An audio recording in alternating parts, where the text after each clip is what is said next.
Nah, sekarang sebagaimana yang telah kita rumuskan pada pertemuan sebelumnya, bahwa pendidikan di dalam Islam itu tujuannya adalah untuk mendidik atau melahirkan manusia yang baik, bukan mendidik masyarakat yang baik.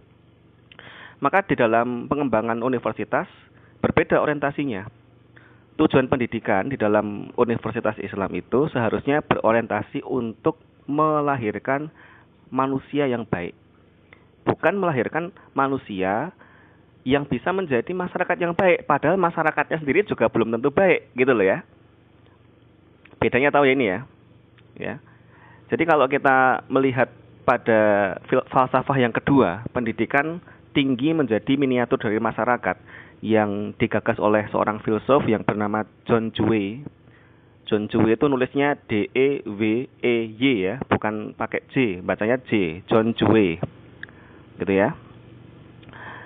Jadi kalau di dalam falsafah barat misalnya, pendidikan miniatur masyarakat, ya berarti kan manusia itu hanya alat, ya, alat. Yang utama adalah masyarakatnya, gitu loh. Kalau dalam falsafah Islam beda. Beda. Apa? Yang utama itu adalah manusianya. Dan kalau manusia sudah baik, maka manusia itu akan membangun dengan sendirinya akan membangun masyarakat yang baik. Jadi bukan pendidikan mengikuti pasar, gitu loh ya. Bukan pendidikan mengikuti lapangan pekerjaan, tapi justru pendidikan itu harus mengintervensi pasar. Pendidikan justru harus mengintervensi kebudayaan, bukan kebudayaan yang melahirkan pendidikan. Beda ya.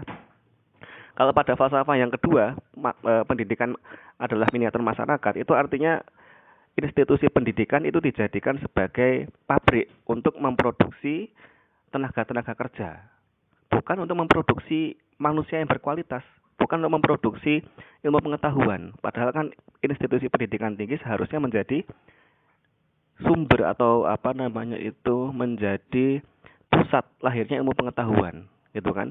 Jadi fokusnya pada manusianya, ya, fokusnya pada manusia, bukan pada masyarakatnya, bukan pada pasar, bukan pada lapangan pekerjaan, itu ya. Ya, sekarang kita masuk ke visi universitas dalam filsafat pendidikan Islam. Jadi tujuan pendidikan tinggi di dalam Islam itu tidak bisa dipisahkan dari tujuan diciptakannya manusia. Ada manusia diciptakan itu kan punya visi dan misi, gitu kan. Visi dan misinya apa? Kalau kita lihat dalam surat Al-Baqarah ayat 31, di sana kan dikatakan misinya adalah sebagai khalifah kan. Wa id qala rabbuka lil malaikati inni ja'ilun fil ardi khalifah, itu kan. Dijadikan khalifah. Kemudian malaikat protes itu kan. Qalu ataj'alu fiha man yufsidu fiha. Kalau kamu menjadikan manusia itu sebagai khalifah, apakah manusia itu bukan orang yang akan justru merusak, gitu kan? Man yufsidu fiha wa yasfikud dima. Merusak bumi dan juga menumpahkan darah. Wa nahnu nusabbihu bihamdika wa nuqaddisu lak. Sedangkan kami itu kan yang justru selama ini bertasbih kepadamu, mensucikan engkau, gitu kan, dalam bahasa di dalam surat Al-Baqarah itu. Nah, kalau dari sini, kalau kita melihat sebenarnya apa sih misi penciptaan manusia, bisa kita rumuskan dari ayat ini. Misalnya, di situ ada kekhawatiran malaikat. Dalam tanda petik kekhawatiran malaikat. Apa? Satu, manusia akan menumpahkan darah. Oh, berarti misi manusia yang pertama adalah membangun perdamaian, kan gitu kan ya. Yang antar umat manusia kan tidak menumpahkan darah. Yang kedua, manusia akan merusak bumi. Oh, berarti misi yang kedua yang seharusnya adalah memakmurkan bumi. Dan dua misi ini terkait dengan ilmu.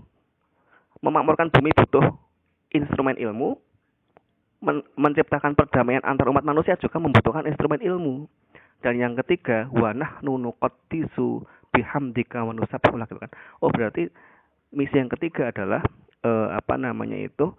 menyembah kepada Allah, mensucikan Allah, mentauhidkan Allah. Nah, ini juga terkait dengan ilmu. Kalau kita ambil dari ayat ini saja, yang pertama, tugas manusia sebagai khalifah adalah memakmurkan bumi. Memakmurkan bumi itu kaitannya dengan ilmu-ilmu alam, ya toh? Kita bisa nggak memakmurkan bumi tanpa ilmu-ilmu alam? Nggak bisa. Nah, maka belajar ilmu-ilmu alam juga bagian dari misi kekhalifahan manusia, gitu kan? Yang kedua, ya, menciptakan perdamaian antar umat manusia. Itu juga terkait dengan ilmu apa? Ilmu sosial. Kita bisa nggak menciptakan perdamaian dunia tanpa kita belajar ilmu sosial? Nggak bisa.